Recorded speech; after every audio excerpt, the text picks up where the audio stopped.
Bueno, hola a todos y bienvenidos al canal un día más. Yo soy Aina y hoy vamos a hablar sobre un libro que he comentado mucho en el canal, que es La otra cara de la adopción. Vamos a hablar de los aspectos, algunos de los aspectos más importantes del libro y porque creo que tanto si sois padres adoptivos como futuros padres adoptivos como menores que habéis sido adoptados, creo que todos en este libro podéis encontrar factores súper importantes dentro del mundo de la adopción en los que os podéis sentir identificados e incluso podáis tomar conciencia a los futuros padres adoptivos de lo que significa el mundo de la adopción, ya que, como he hablado en otros vídeos, la autora de este libro intenta insistir en el sentido de que hay varios temas de la adopción que no se hablan, que no se extrapolan, no se expresan, y que hay una romantización de la adopción en la sociedad en general, y no creo que sea útil, ¿no? Entonces, la autora habla de muchos de estos temas que creo que os pueden ser muy útiles y por eso os lo traigo, ¿vale? Vamos a hacer un resumen de este libro, porque la verdad es que es bastante mucho más largo y profundiza más de lo que yo os pueda hablar en este vídeo, pero lo voy a intentar hacer lo más ameno posible y lo más llano para que podáis entenderlo y podáis tocar de alguna forma que existen otras realidades en la adopción y que todas son importantes, ¿no? Para poder realmente ser conscientes de lo que significa ser adoptado y lo que implica adoptar, ¿vale? Bueno, pues entonces vamos a empezar. Bueno, empezaremos hablando de la autora. Esperad que no veis mucho. Bueno, la autora se llama Carmen Vilallines, perdonad. Carmen Vilallines fue una mujer catalana, porque creo que murió hace unos años. Era psicóloga clínica, psicoterapeuta de niños, adolescentes, adultos, parejas y familia, ¿vale? Tuvo una gran y larga experiencia asistiendo y acompañando a familias adoptivas, y hace más de 30 años fundó en Barcelona, junto a otros colegas de profesión, un centro llamado el Centro de Psicología y Psiquiatría Emili Mira, donde se trabajaba y creo que se sigue trabajando en los distintos ámbitos de la psicología, con especial atención a las familias y sobre todo con familias adoptivas. En este centro que ella creó, este centro fue uno de los primeros, ella fue una de las primeras profesionales en trabajar en el ámbito de las adopciones, participando en los primeros procesos de selección de futuros padres adoptivos, dándose cuenta muy pronto de que las carencias del proceso que se llevaba a cabo, bueno, cuenta de que existían algunos aspectos o vacíos legales, no sé si la palabra es vacío, pero algunas carencias en el proceso de idoneidad hacia los padres, ¿vale? Por parte del sistema. El hecho de comprobar, ¿no?, y de corroborar por ella misma de que existían ciertas limitaciones en este proceso provocó que el centro Emili Mira promoviera las primeras jornadas de adopción en España en 1995 con diferentes profesionales del ámbito de la adopción. Dicho congreso provocó que el gobierno de Cataluña implantara un nuevo proceso para regular la idoneidad de las parejas adoptivas. El objetivo principal de este proceso que se creó fue que las futuras parejas que querían adoptar, a través de una serie de terapias grupales y de experiencias, se pusieran en los zapatos del menor para poder entender mejor la realidad de esos niños, ¿no? Sin embargo, al cabo de poco tiempo, el sentido de dicho objetivo se transgiversó y el proceso de idoneidad de los padres se decantó hacia una gran permisividad a la hora de otorgar la idoneidad a la casi totalidad de parejas que solicitaban adoptar. Es decir, se promovió este proceso para que fueran de mejor calidad, pero lo que se consiguió fue una excesiva permisividad de idoneidad hacia los futuros, hacia los solicitantes de la adopción. Esto, así dicho de pronto, puede parecer algo bueno, ¿no?, para las personas que queráis adoptar, pero realmente no es así cuando detrás de ese proceso de idoneidad no hay una calidad de filtraje.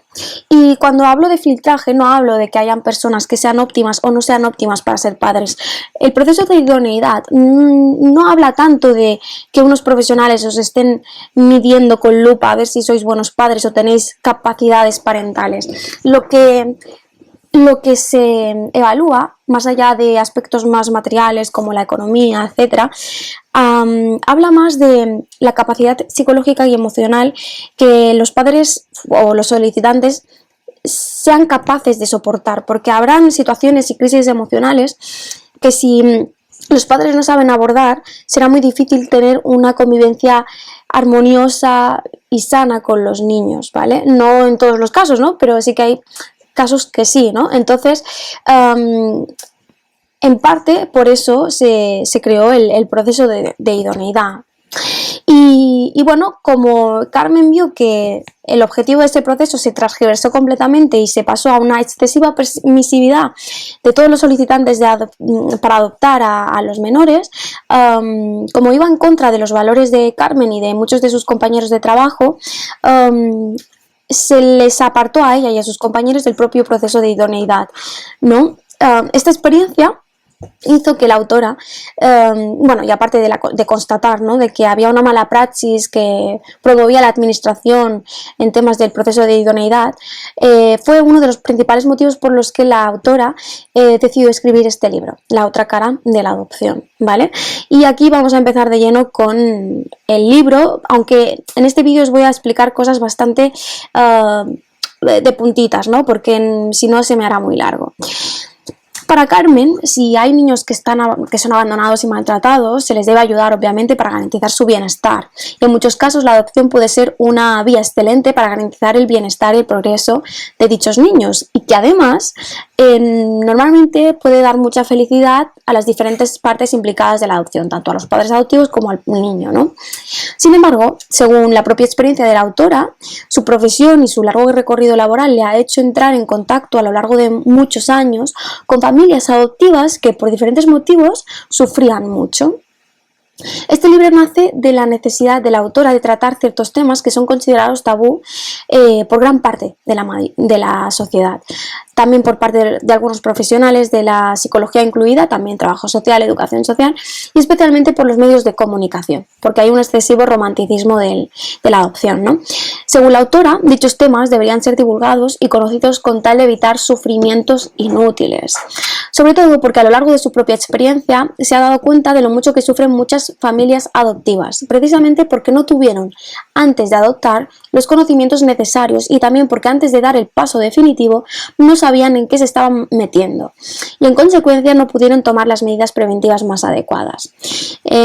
Hablo en el canal de un caso muy en concreto, que es el caso de Hatchley, donde hablo sobre este tema, ¿no?, en concreto, sobre cómo unos padres que no tuvieron los conocimientos completos de la adopción de su niño provocó una bola que se fue haciendo grande hasta que decidieron, pues, devolver al niño, ¿no?, a los servicios sociales. Bien, hablaremos un poquito más de eso más adelante, creo. Bien, a lo largo de su experiencia laboral, Carmen hizo varios descubrimientos sobre el mundo de la adopción, ¿no?, tanto de los menores como de las familias adoptivas. Uno de ellos es que las familias llegaban a la consulta de Carmen pidiendo ayuda porque se daban cuenta, después de más de 15 años de convivencia con sus hijos adoptados, de que no habían conseguido ser una auténtica familia, no se sentían como tal. Y pone un caso en concreto, ¿no? Explicó que una madre una vez llegó a la consulta de Carmen muy triste y dolida porque se sentía rechazada y menospreciada por su hijo adoptado de 2 años. La madre todavía no se había sentido madre de ese niño, y aunque habían pasado ya 7 años desde la adopción. La madre sentía que su hijo no le dejaba ser nada más que una especie de monitora y cuidadora. El hijo le daba a entender que no la quería como madre, que no era digna. El niño, que había sido muy maltratado y posteriormente abandonado por las calles de una gran ciudad, lo que le hacía a la madre era proyectarle su sentimiento de rechazo que él mismo había vivido con su progenitora y que no había digerido. Es decir, el hijo amaba a la madre adoptiva tal y como aprendió a ser querido con su primera figura de apego. Y aquí el mensaje del menor es: me han enseñado que el amor duele. No puedo comprender ni digerir el rechazo y abandono que sufrí con mi progenitora. Amo como aprendí a amar ahí. Aprendí que amar duele, por tanto te rechazo, pero a la vez te necesito. Y es que, gente, aprendemos a amar amando. Es así. Aprendemos a amar tal y como nos aman en nuestros primeros años de vida. Entonces, cuando se crea una herida tan grande en esos primeros años de vida, donde estamos aprendiendo a amar, cuando nos cambian de contexto y de figuras de apego, reproducimos un poco lo que ya vivimos en cuanto a la forma de amar, ¿no? Pero es que además eso se junta con una herida de abandono que supura, que sutura, que desborda muchos aspectos y que no se sabe gestionar, ni por parte de los padres ni por parte del menor, ¿no? En este caso, como la madre no entendía este proceso psicológico y emocional interno de su hijo adoptado, se sentía totalmente perdida, no sabía cómo actuar y eso generaba en ella y en el niño pues un sufrimiento, ¿no? Bastante grande. Al final, cuando uno no sabe cómo gestionarlo, pues todo se hace crónico hasta que no buscamos ayuda, ¿no? Carmen expone que hay padres, muchos casos que ella tuvo de familias adoptivas que iban a su consulta, de que habían padres de que se quejaban de la poca satisfacción que el hijo adoptado les producía o del maltrato incluso que del propio menor recibían, ¿no? Y se sentían muy impotentes y decepcionados ante las quejas, rabietas e incluso a veces violencia que el niño ejercía sobre sus padres adoptivos.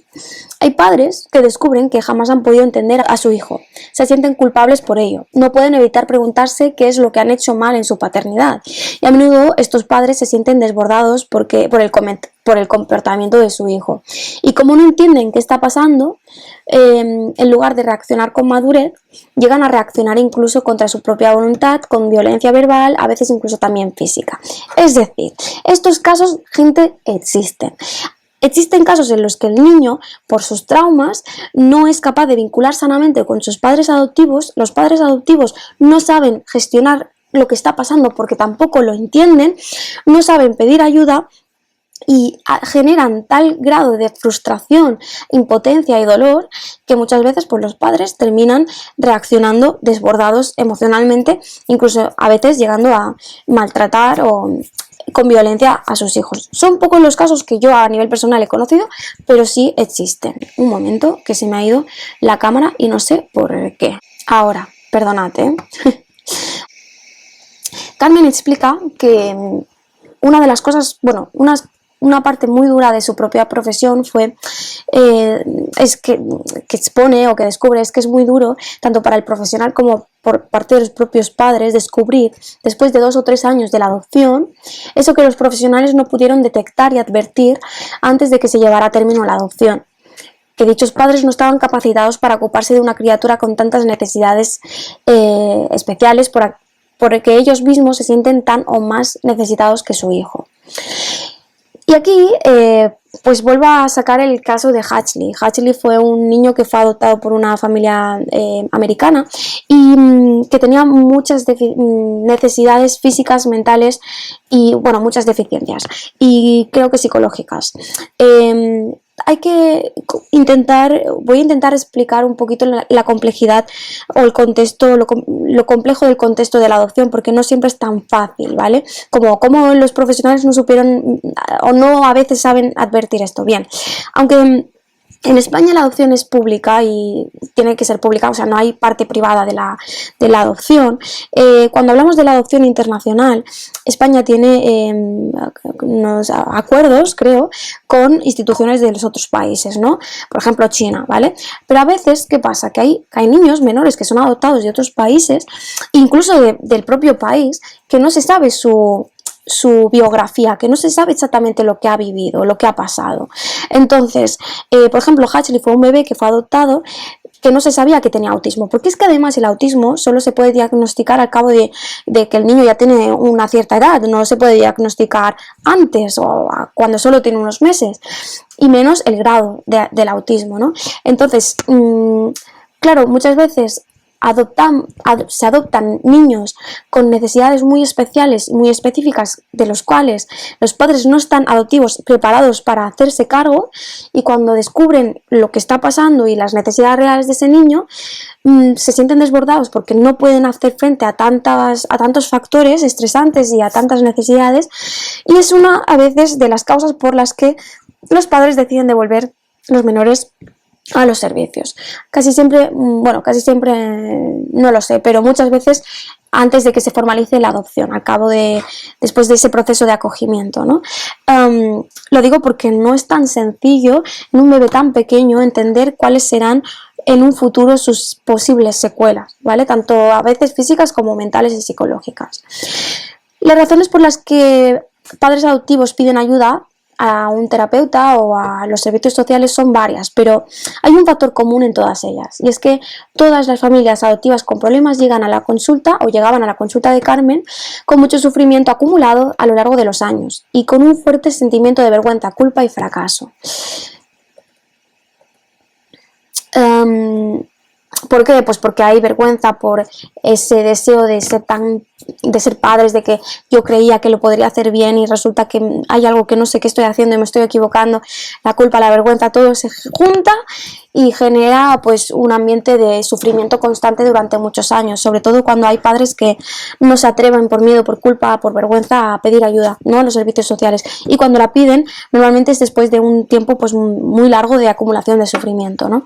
La psicóloga también explica, Carmen, que aunque hay problemáticas en las familias adoptivas que también se encuentran en las familias biológicas, hay algunos factores específicos que dependen única y exclusivamente del hecho de haber incorporado en la familia, sin un asesoramiento especializado y continuado, ni sin una preparación adecuada a una criatura que por su pasado sufrió unos daños físicos y o psíquicos cuyas consecuencias era que esto había ido complicando la relación entre padres e hijos, de tal manera que generalmente al llegar a la pubertad o adolescencia la mochila emocional de toda la familia era tan pesada que las familias no se sentían capaces de salir a flote por sus propios medios. Bien, a través del trabajo que la psicóloga realizó con dichas familias se dio cuenta de la gravedad de las complicaciones psicológicas que produce a menudo el hecho de adoptar un niño del cual a veces no se sabe absolutamente nada de lo que realmente ha vivido y ha tenido que soportar y sufrir antes de llegar a una familia adoptiva. Porque las secuelas son gotita a gotita que aparecen a momentos, ahora sí, ahora no, de forma intermitente, según el contexto, según la experiencia, según lo que se viva. Y lo pasas de largo porque ha sido solo una anécdota, pero luego se repite y todo se va acumulando hasta que pues desborda, ¿vale? Bueno, sigamos. También creo porque a veces no somos conscientes del impacto que genera en un menor el tema del abandono. Porque cuando hablamos de una herida de abandono o cuando un niño ha sido adoptado, la mayoría de los casos es porque detrás de un abandono hay historias de maltrato, hay historias de abusos y son historias que se cuentan en una edad tan temprana, que es tan vulnerable y que nos afecta tanto a nivel, no quiero decir de por toda la vida, pero tan interno, tan profundo, que obviamente luego es tan posible que haya dificultades de afrontar ciertos aspectos de nuestra vida por ello, que parece lógico, pero para quien no lo ha vivido no lo es. Entonces a veces pues nos queda solo vivirlo y luego poder explicarlo, ¿no? Carmen cuenta que el abandono es un sufrimiento muy profundo que afecta a las personas en su parte más sensible de vida y que les puede llegar a trastornar tanto que la recuperación de dicho trauma requerirá un gran esfuerzo por parte del menor como por parte de las personas que lo rodean, en este caso sobre todo de los padres, ¿no? Una persona abandonada, aunque racionalmente pueda pensar o entender las razones por las que la abandonaron, no puede evitar sentirse en un nivel muy íntimo rechazada porque en el fondo es indeseada y muy poca cosa, es poco valiosa, poco digna de ser querida. Son sentimientos muy viscerales, muy internos. Tú a nivel mental puedes entender el porqué de tu situación de adoptado, ¿no? Pero a veces la cabeza y corazón no van al mismo ritmo. Tú lo puedes entender muy bien de aquí, pero aquí no sabes por qué algo te duele. Y eso es porque sanamos en diferentes niveles a ritmos distintos y porque son heridas tan profundas que requieren un proceso largo que implica masticar y rumiar y volver a masticar nuestra propia historia de vida hasta que alcanzamos un momento en el que podemos recolocar nuestra historia en un sitio donde no nos hace daño, donde nos sentimos en paz, porque tendemos a culpabilizarnos y a responsabilizarnos del abandono y del maltrato que sufrimos de niños, ¿no? Bueno, mis padres eran lo que eran, pero es que en el fondo es porque no fui amado. Y aunque intelectualmente tú puedas decir, no, es que a mis padres pues les pasó esto, no los odio, los perdono, pero no fue mi culpa. Pero aquí, tener unas heridas tan profundas que no son conscientes y que salen en diferentes momentos de la vida, que te reabren esa herida de abandono y que luego pondremos un ejemplo. Carmen explica que las vivencias del menor, a partir del acontecimiento del abandono, suelen verse enrarecidas, además por el miedo a que se vuelva a repetir el abandono. Necesitará mucho tiempo para superarlo, mucha comprensión por parte de la familia y de los amigos y a veces incluso ayuda especializada. Esto es todavía más grave para un niño, primero porque cuando tiene lugar el abandono, su mente todavía es muy inmadura y no está preparada para entender un hecho de tal magnitud. Y después porque le es posible porque no le es posible conocer cuáles han sido los motivos reales que han provocado que lo abandonaran, ¿no? Son factores tan complejos a nivel mental y emocional que requieren de una cierta inmadurez de la persona para poderlos afrontar. ¿Entendéis? Entonces, claro, el menor crece como puede, sabe y mejor todo lo que queráis, pero en la adolescencia es posible que surjan todos estos temas que han estado latentes, dormidos, porque no había la madurez ni la capacidad suficiente psicológica y mental para poder afrontarlo, ¿vale?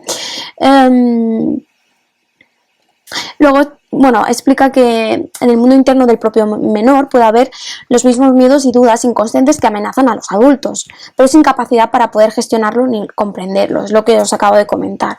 Aparte de sentirse íntimamente muy adentro, muy poco valioso y sin derecho a ser amado, su miedo a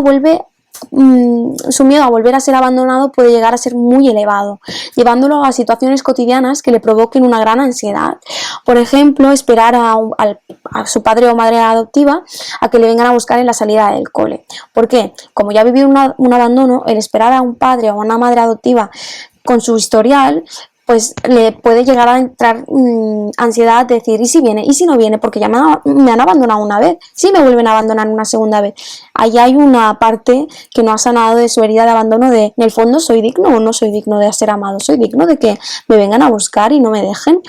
Bueno, pues estas experiencias por ejemplo, el tema de esperar al padre o madre adoptivo, son más comunes de las que os pensáis en los niños adoptados, ¿vale? Esto también puede provocar que tienda a crear situaciones, el menor, desagradables con la intención inconsciente de reafirmar que haga lo que haga, no le volverán a abandonar. Y os pongo algún ejemplo. Muchos adolescentes conocemos que, bueno, pues las hormonas es una etapa frágil de la vida, compleja, y algunos niños adoptados tienden a arriesgar mucho su integridad física, rozando pues mucho el peligro, con tal de desafiar la preocupación de sus padres, ¿no? Yo, por ejemplo, también supe de un caso de un niño que antes de ser adoptado incendió la casa de sus padres adoptivos antes de ser adoptado, su madre biológica, su progenitora, le incendió la casa con su hijo dentro, ¿no? Porque no estaba bien mentalmente. Y el niño, cuando fue adoptado teniendo 3 años, creo, era niño, muy niño, decidió incendiar la casa de sus padres adoptivos y no sabía por qué lo había hecho, pero tenía tanto dolor dentro, tanto sufrimiento que lo hizo. Claro, los padres decían, ¿por qué? Si te hemos dado todo, si te hemos querido. Bueno, pues porque hay heridas que salen así, sin saber el por qué, pero sé que sufro, no sé cómo gestionar ese dolor y lo saco de golpe, con rabia, con todo el rencor y todo el odio que he tenido siempre y que no he podido sacar por miedo, por culpa, por lo que sea, ¿vale? Y en el fondo, todos estos actos son un desafiar a los padres para decirle, oye, me estáis diciendo que me amáis, pero tengo tanta herida dentro y en el fondo sé que no soy amado, que os hago esto para desafiaros a que realmente me demostréis con actos de que realmente estáis ahí, de que realmente me queréis. Y de ahí pueden salir muchas anécdotas muy tristes, muy duras, y que os invito, por ejemplo, a leer Indómito y entrañable, que es un libro que escribió un padre que adoptó a un niño, en el que salen anécdotas parecidas a las que os acabo de contar, ¿vale? En el que parece que los hijos no están queriendo y al contrario odian a sus padres adoptivos, pero en el fondo lo que están haciendo es que ven lo suficientemente seguros ese puente de amor que les dan los padres adoptivos como para poder descargar toda esa herida que tienen y que no saben cómo sanar. No sé si me estoy explicando, pero por ahí van los tiros. Hablemos de los retornos de niños adoptados, porque eso, gente, existe. Y es un tema muy tabú, pero existe. Existen los casos de padres que han adoptado a un niño y que antes de que se haga oficial la adopción y se firme y los niños tengan los apellidos de los padres adoptivos, los padres decidan devolver a ese niño, porque, bueno, hay varios factores, ¿no? Carmen explica que en 2007, por ejemplo, las cifras oficiales en diferentes comunidades autónomas españolas de retorno de niños adoptados fue de entre el 8 y el 9%. El 8 y el 9% de cada comunidad autónoma es muchísimo. ¿Por qué no se habla de esto en los medios de comunicación? Y además pone un factor importante, un plus importante.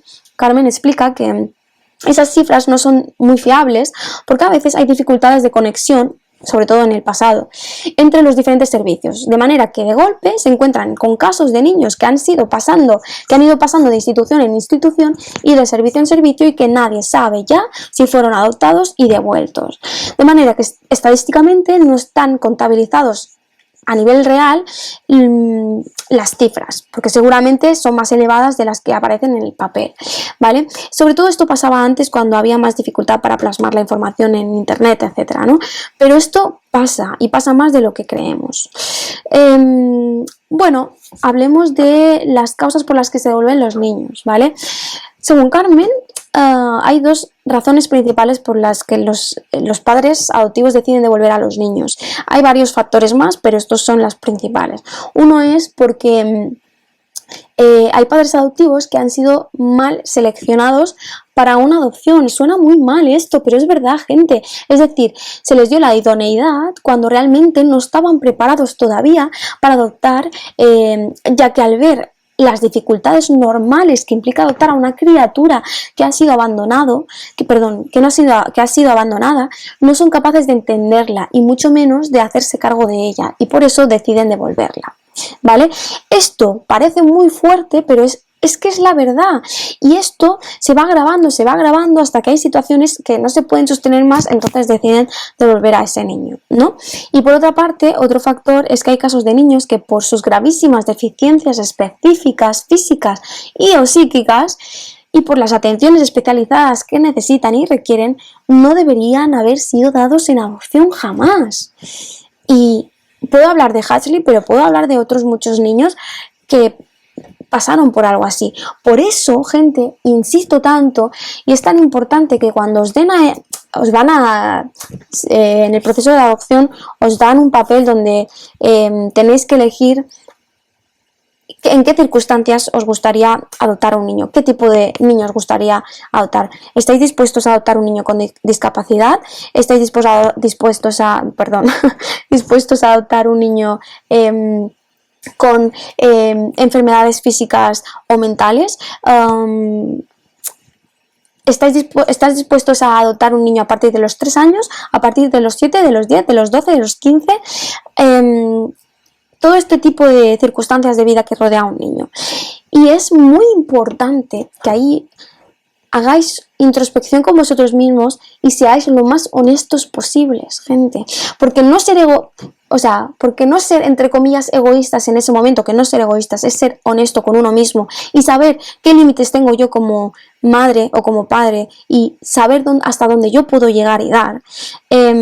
A la larga, si nos creemos que somos ONGs andante y que podemos darlo todo a los hijos, que venga con discapacidad o da igual, yo lo adopto todo, no.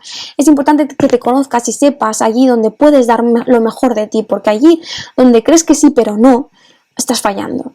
Estás fallando, pero te estás fallando sobre todo a ti. Estás fallando a ese niño. Estás fallando a lo mejor a que ese niño hubiera podido tener otra familia que sí le hubiera podido dar lo que tú en su momento no le pudiste dar, pero que antes creíste que sí. Y es por eso que es tan importante conocerse a uno mismo lo suficiente. ¿Qué capacidades tengo? ¿Qué soy capaz de aportar y de dar como padre o como madre? ¿Vale? Bueno, sigamos.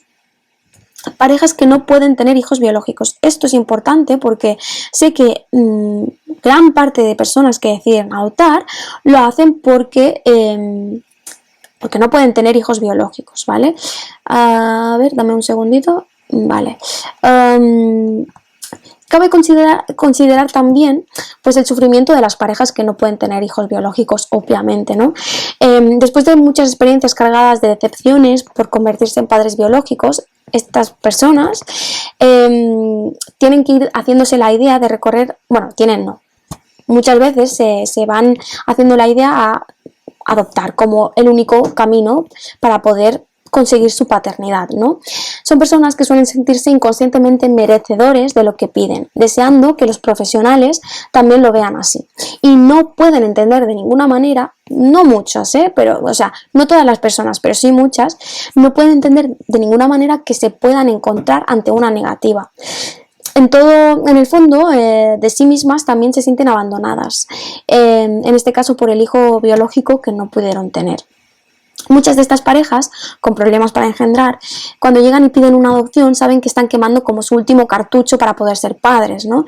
Durante todo el proceso lleno de fracasos por intentar tener hijos propios, pues han ido escuchando de boca de diferentes profesionales, familiares, etcétera, que siempre les queda el recurso de adoptar. Y para tranquilizarlos se les presenta la adopción como una solución factible. Por eso, cuando descubren que no hay nada que hacer para poder adoptar, para poder tener un hijo propio, se decantan por la adopción y se vuelven a ilusionar y no pueden tolerar que el resultado no sea lo que desean.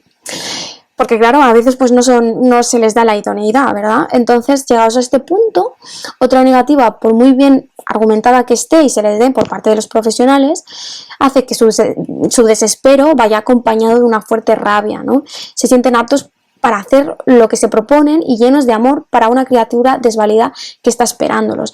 Lo que pasa es que no están lo suficientemente abiertos por todas sus circunstancias de sufrimiento durante un largo tiempo para poder tener un hijo biológico, que a veces, o sea, que si se les dice que no es porque un profesional vaya en contra de nadie. Los profesionales están allí para ayudar, pero hay que tener en cuenta una cosa que es primordial.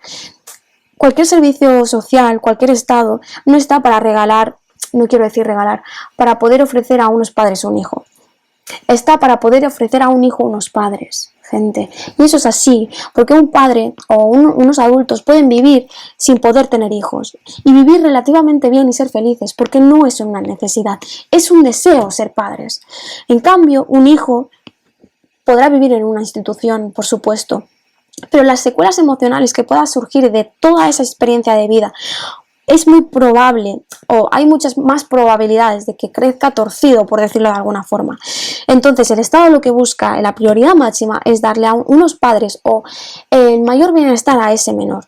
Es un derecho del niño a tener unos padres y no el derecho de unos padres a tener un hijo. Eso no existe más que biológicamente. A nivel legal existe el derecho de un hijo a tener unos padres. Pero para ello se necesitan padres y de ahí que exista el proceso de adopción. Pero siempre teniendo en cuenta que se mira el mayor bienestar o la prioridad es el menor, no las parejas. Entonces, a muchos padres les cuesta mucho aceptar, futuros padres que solicitan adoptar, que se les niegue la idoneidad. Hablaremos de la idoneidad, pero porque lo ven como que los profesionales van en contra de ellos y no son capaces de entender, comprender, gestionar, amparar y aceptar que ese no es porque vayan en contra de ellos, sino porque es lo mejor para ellos en ese momento, ese no. Porque quizás los han visto unos profesionales que entienden que a nivel psicológico todavía necesitan procesar el duelo de ese niño que no pueden tener. Muchas veces es por una pérdida, porque ha muerto el niño y ya han abortado o no han podido tener otro.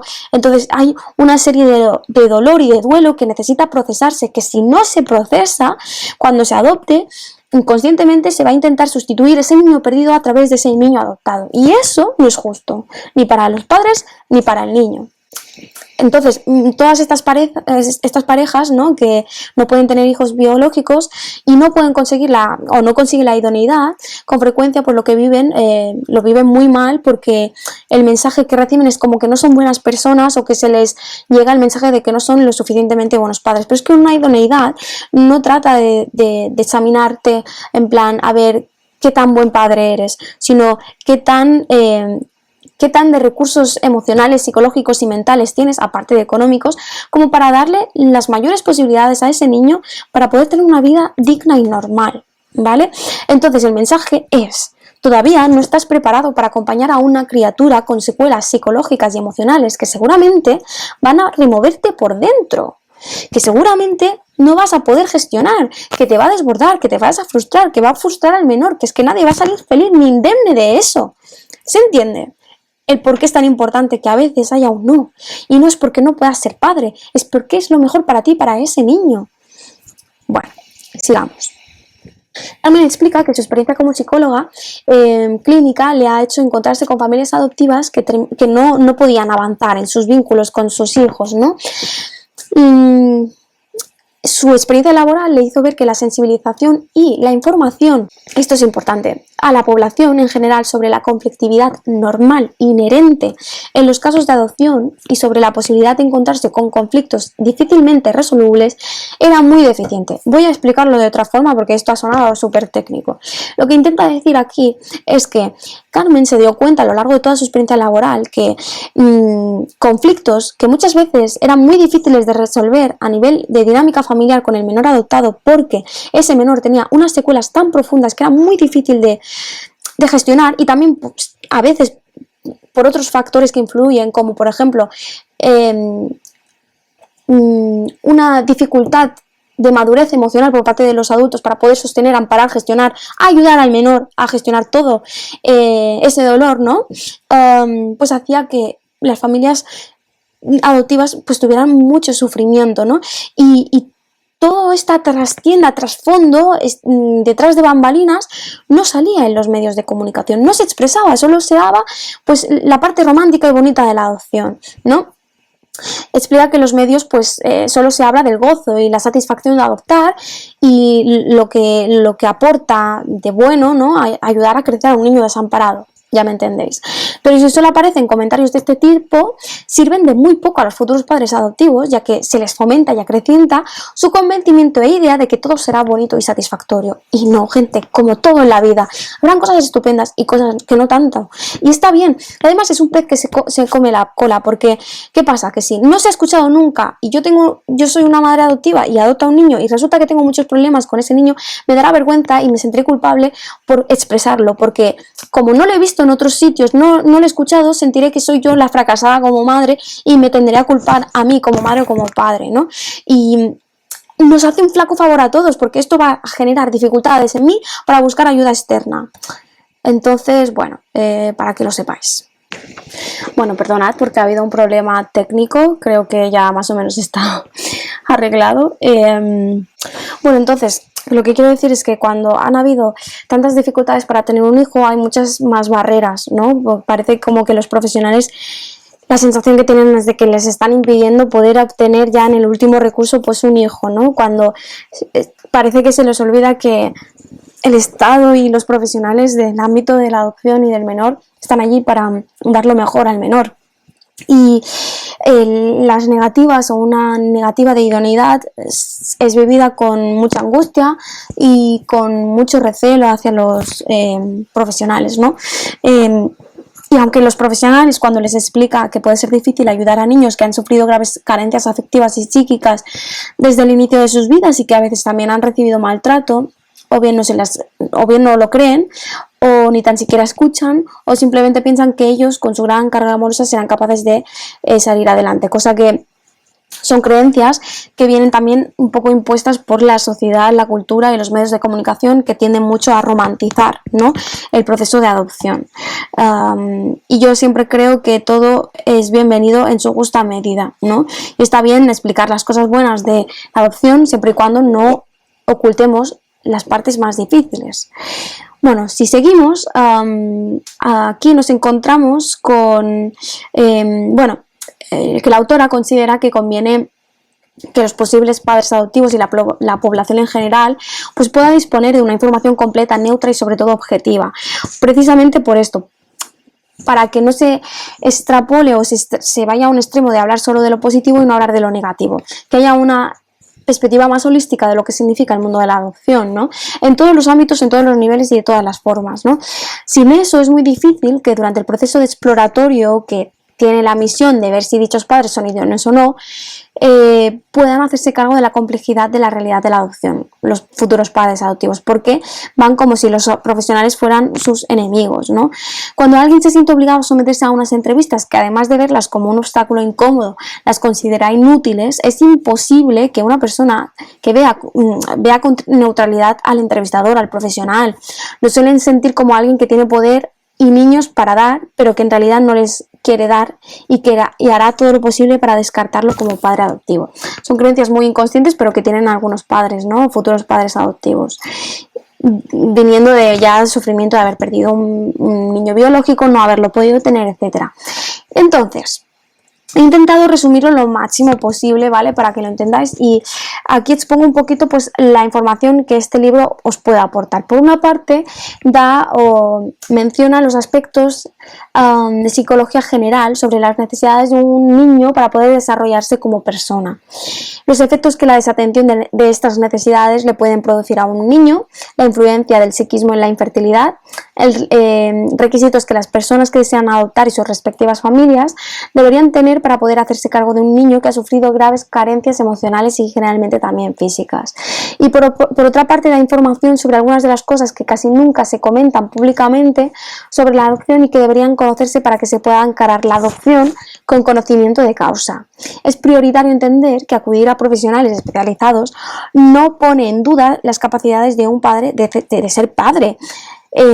Se tiene que poder asumir que ser padres adoptivos tiene aspectos muy diferentes a los de ser padres biológicos y que precisamente por eso puede ser necesario disponer de algún tipo de ayuda para ir atendiendo las diferencias y poder construir unas buenas condiciones y pilares de la futura familia.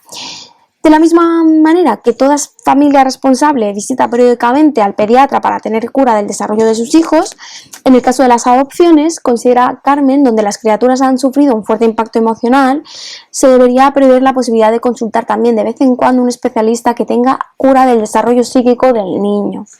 Según la autora, esta asistencia no solo la considera necesaria, sino que en muchos casos la ve imprescindible.